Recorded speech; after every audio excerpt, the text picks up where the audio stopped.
I'm JD. Welcome to my channel. Please subscribe. Please hit like.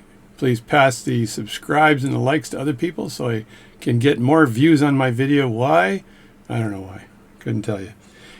Anyway, today we've got the Bride of Frankenwatch in front of you right now. This is the Bride of Frankenwatch. I've waited a long time to reassemble the Bride of Frankenwatch. I did a bit of work on the Bride here. One of the things I did was to loosen the cannon pinion. I did a video on that. You can look that up. But I used a needle and I loosened the cannon pinion because it was just a bit too tight, causing the setting to be very grindy. Then I had to deal with the impulse jewel on this watch, as the impulse jewel was loose, which is not good for an impulse jewel. So I did that, and I've showed you the liquid shellac technique. And this is the first reassembly of this watch to see if it works. And what I'm hoping, like, you shouldn't hope in watch work, I guess, but what I'm hoping is that this thing just starts ticking right away. And I'm going to show you the, see if that pallet fork just snaps back and forth. There we go. That's one snap and that's another snap. So it's got power on it. It's ready to go. I think somebody probably stole this thing because they tried to wipe out the friggin' serial number. This was probably stolen in 1887. Just a guess. Anyway. So I hope you enjoyed my thingamajobby doohickey thingamabob, which is another way of calling it. And just before I start putting the balance back in the watch, the balance staff, balance back in the watch, the balance cock, all that stuff, this was the thingamajobby doohickey. So this is a beautiful little, what is this? What is this? I said, what is this? What is this for? Well, you put the balance in here, and you put the balance right between these two thingamajobs, and you do this, and then you use this to put next to the arm, or the rim of the balance, the wheel of the balance, and then you use this actually to ensure that it's true to flat, not true to round. So this is a bench version of a caliper. So this is a watchmaker's balance caliper. This can do very fine watches, as I can see. So I've got different versions of this caliper, and this is this bench version. I also have this version of the caliper from Watchcraft, and this is the exact same thing. What's kind of cool about this one is you pivot the arm, right? This stays in the exact same plane, which is kind of nice, and it's got two sides to it, one for smaller balances and one for bigger balances. So that's this version. Then I've got another version of this caliper, also by Watchcraft, also has that amazing way of, well, no, this side has a different arm on it, right? And this one, when you swing over and then you pivot this part here, this jobby doohickey thingamabob right there. And again, with this, you've got the ability to do some tightening of the screws on the end to make sure this is working quite well, like that. And it has the same as the other arm on this side, right? And just to prove I've got two, there you go.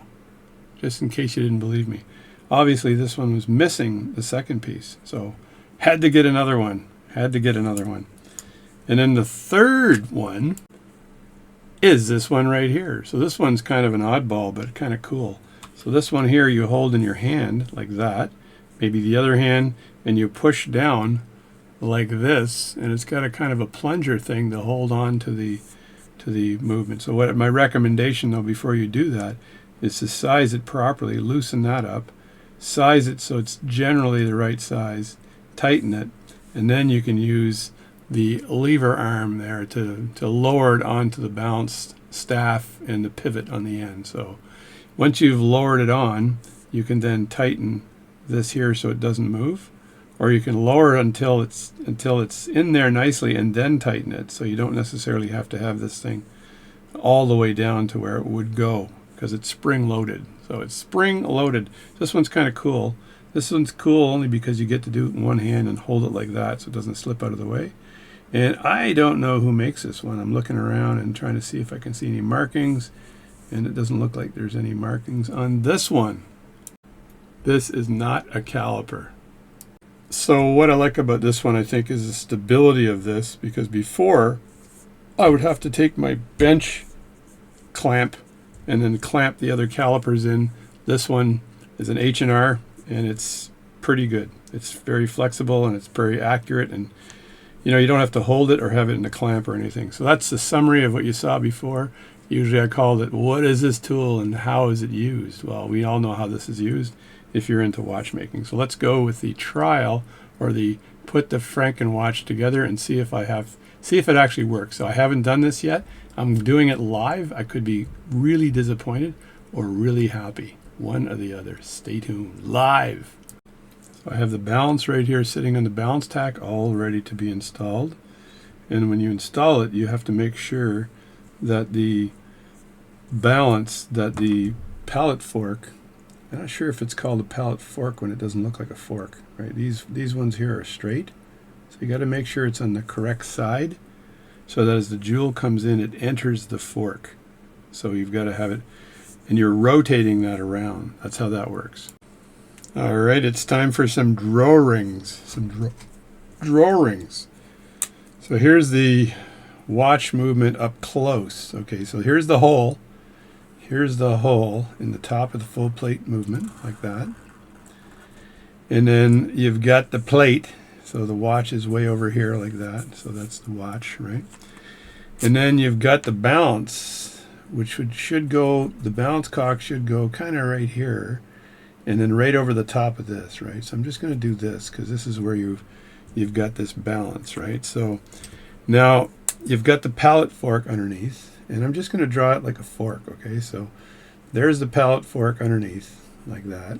And this is one of them there straight pallet forks. So it goes like this, and there's some banking pins on either side. And it's a two-piece jobby doohickey, this pallet fork. So there's the top piece looks like that, and it's got two screws on it going down because the bottom piece, it's attached to a bottom piece. There's the two screws there, like that.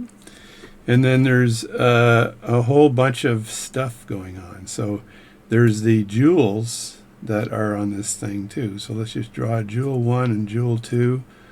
Then there's the escape wheel. Look, I pronounced it correctly, and it's got all the feet on it that are interacting with the jewel, with the two jewels, right? So on the fork. So that's kind of like that, right? So when you put the balance cock in there, you're lowering the balance, and you're lowering the table that's got the impulse jewel. And if you lower it over here, and the impulse jewel ends up right there, and and the table is kind of like that, right? Then when you rotate it, it's going to hit the side of the pallet fork. So it'll be over banking from this side, and it will not allow the pallet fork to grab that jewel and then push the balance in this direction, for example. So you can't do that. You can't do that. So we need picture number 2.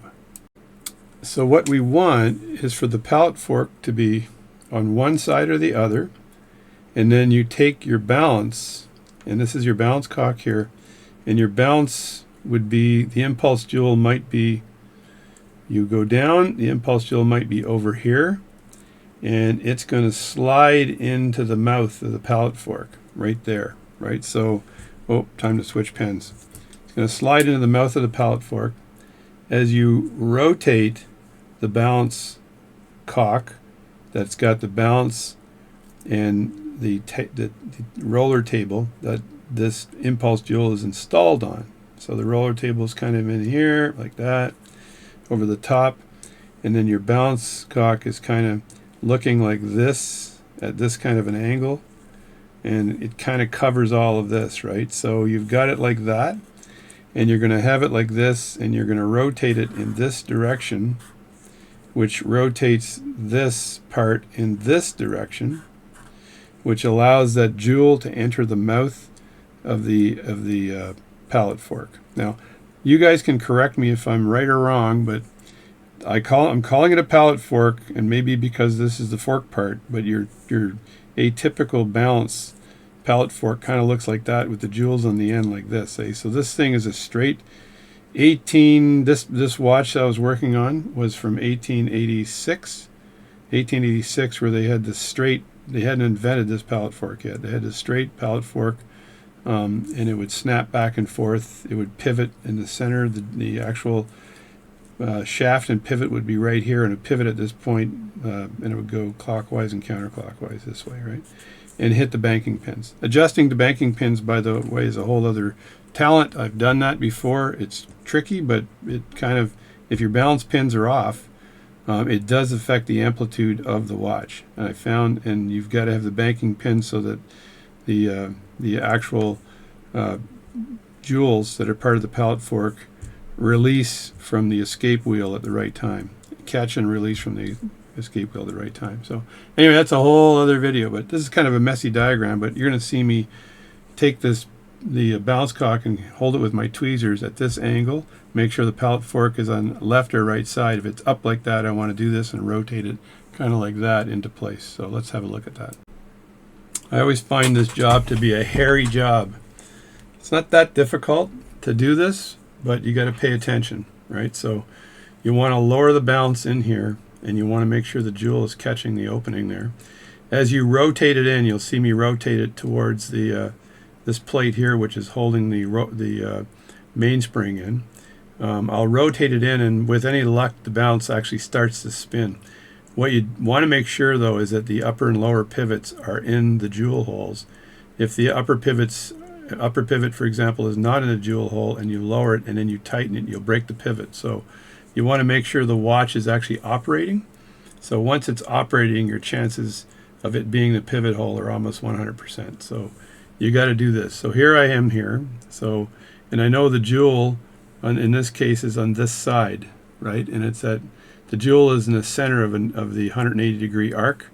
So I'll turn the movement, not the balance, turn the movement this way. I already have the balance fork, or the pallet fork, flipped over to the right hand side here. So I'm moving this over here and then slowly lowering the balance into place, and it should be catching in the jewel. And then I'll move the watch over like this, not the balance, and hopefully it'll interact with that balance, and then we'll see some ticking going on. And there we go. Is that going to work? Not so far. So that means it's not in the jewel appropriately, right? So you just play with it a bit and see if that's going to solve the problem. If it doesn't, you've got to lift that balance up and try again, right? So there, I don't think it's in the right place because it's not interacting properly with the balance fork.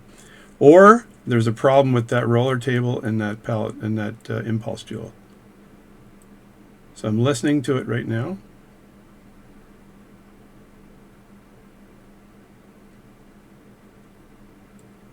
I can hear it ticking, but I don't think it's working. So we're going to try entering it again, and if I've got a problem there, that means there's a problem with the either impulse jewel or the roller table.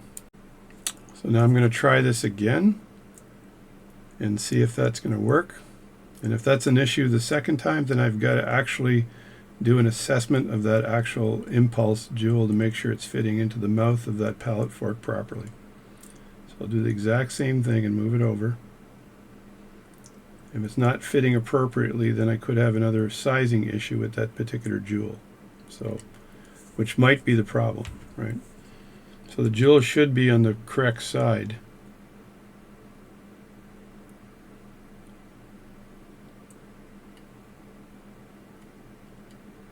It's stopping right there, which means it's banking, over banking.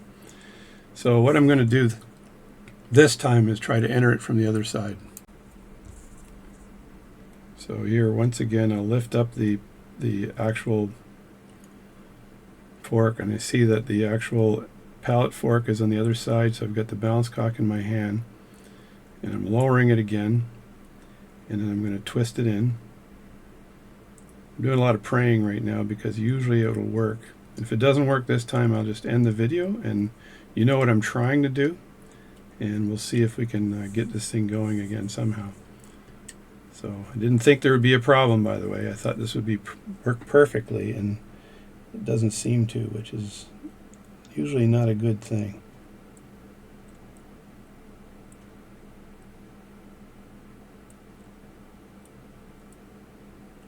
I can hear it ticking, but it's not pushing the balance in the correct direction.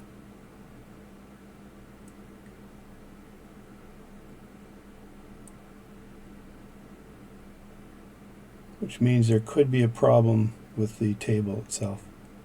So the Bride of Frankenwatch is creating a challenge once again, right? Yeah, and now it's overbanked. So we're going to have a look at this and diagnose it once again. So it's going to be another 8 hours worth of work to get this thing going again. But there you go. That's how you enter it in. Usually I have no issues and it starts ticking, but this case it's not ticking. So I'm not sure if it's a problem with the impulse joule size, or it's shellacking into place, or what, but we're going to have a quick look at that and see where the issue is. Thanks for watching my video. I show you all of the good stuff and the bad stuff. In this case here, it's a little disappointing that it's not going, and I'll have to just see what's going on there. So thanks for watching my video. I'm JD. Let's get back at her.